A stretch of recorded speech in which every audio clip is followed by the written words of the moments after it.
Welcome back, everyone. We're now going to be solving example 4, which example 4 is going to talk about some other properties of inscribed angles that I also mentioned in the Prezi. Okay, so it says to solve for the measure of angle A to the D to the C. So ADC is right here, which I'm going to highlight that angle so it's easier to see in the picture because there's a lot going on in this picture. Okay, so angle ADC is right here. Okay. Now, currently, this is an inscribed angle. How do I know the angle ADC is an inscribed angle? Yes, you guys, like normal, are correct. Okay, so since the vertex of that angle is on the circle, that means it's an inscribed angle. Okay, but usually when we've been solving inscribed angle problems, they at least have some arc measures so we could eventually get to the intercepted arc to help us find the inscribed angle. But in this one, I don't.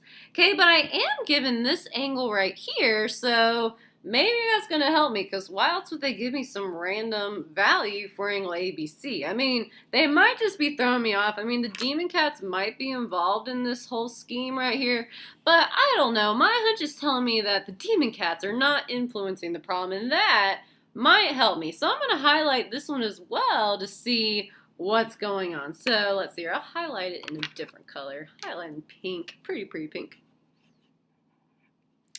Okay, so again, still not really helpful. Okay, there's not any arcs helping me. Okay, but maybe something I mentioned on the Prezi will help us. So let's try what I talked about on the Prezi. Let's see. All right, well, let's see here. I hope this slide helps us. It seems like it might help us. So it says, if inscribed angles of a circle intercept the same arc, then they are congruent. Okay, like in this one. Okay, so in this one, angle ABC intercepts arc AC right here, and also angle A to the D to the C also intercepts arc AC. Sorry, I couldn't see it. Arc AC. So since both of those are intercepting the same arc, that means they have to be congruent, because inscribed angles are half the measure of their intercepted arc. So if they both are intercepting the same arc, they're both going to be equal to half the measure of that same number, which means they're congruent. So that means that angle B and D have to be congruent, which means that their measures are equal because they both intercept arc AC. So let's see if maybe that can help us solve. I don't know. I'm hopeful though. I'm trying to be confident. Okay, so let's see. What arc does angle CDA intercept? It does in fact intercept arc CA right here. Bam. Okay, let's see what arc angle ABC intersects. What arc does angle ABC intercept? It also intercepts CA. Holy hot dog, right? So since they both are intercepting the same arc, that means that angle ABC and angle ADC have to be congruent, which means their measures are equal.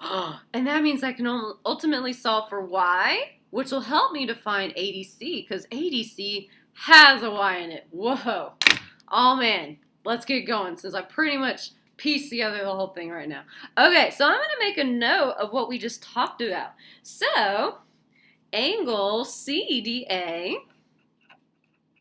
and angle ABC both intersect, or intercept, however you want to say it, both intersect arc CA.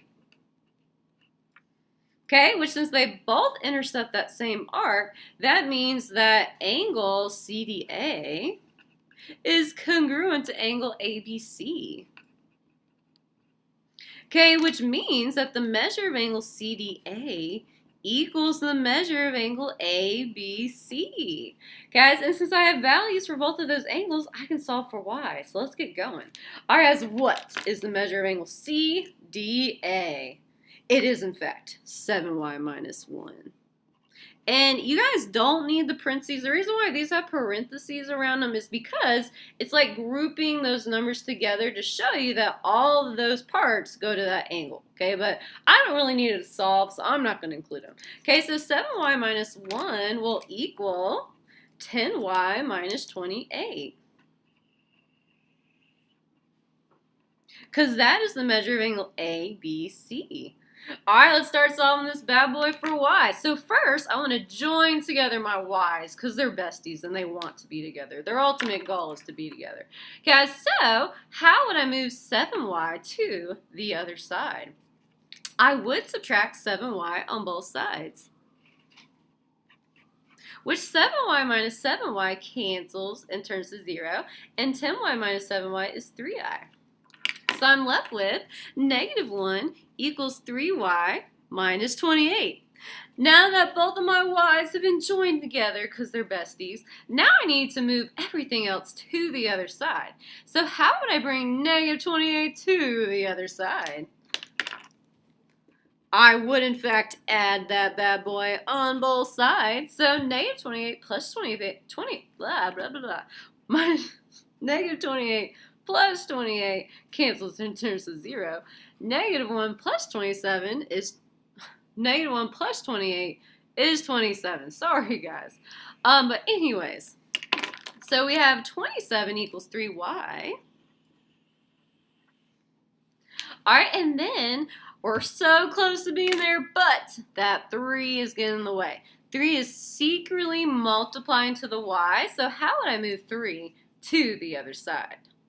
I would divide both sides by 3, which 3 divided by 3 cancels and turns to 1, and 27 divided by 3 is 9. So for this part, I know that y is 9. But I am not done solving. This problem did not ask me to solve for y. It asked me to find the measure of angle ADC. So I must keep going to find our ultimate goal of angle ADC. Guys, so I'm going to solve for that over here, and after that, I'm going to do a little check to make sure that this is the correct answer for y. It's always good to check yourself in math to make sure you didn't make an error along the way and the demon cats got you. All right, so the measure of angle ADC... the measure of angle ADC equals 7y minus 1. Sorry guys, my husband's laughing at me. The measure of angle ADC equals 7y minus 1. So the measure of angle ADC equals 7 times y, which y is 9, minus 1. All right, let's keep going. So the measure of angle ADC, 7 times 9 is 63, and 63 minus 1 will give me a 62.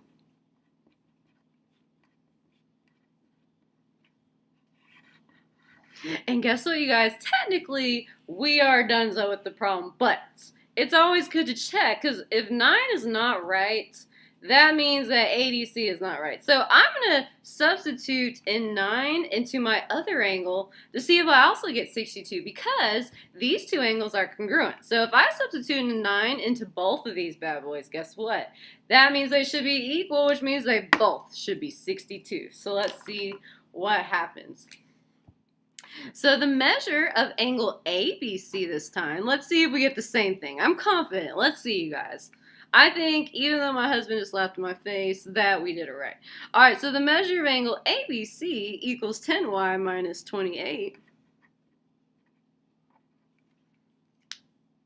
All right, so the measure of angle ABC equals 10 times y, which what is y? Y is 9.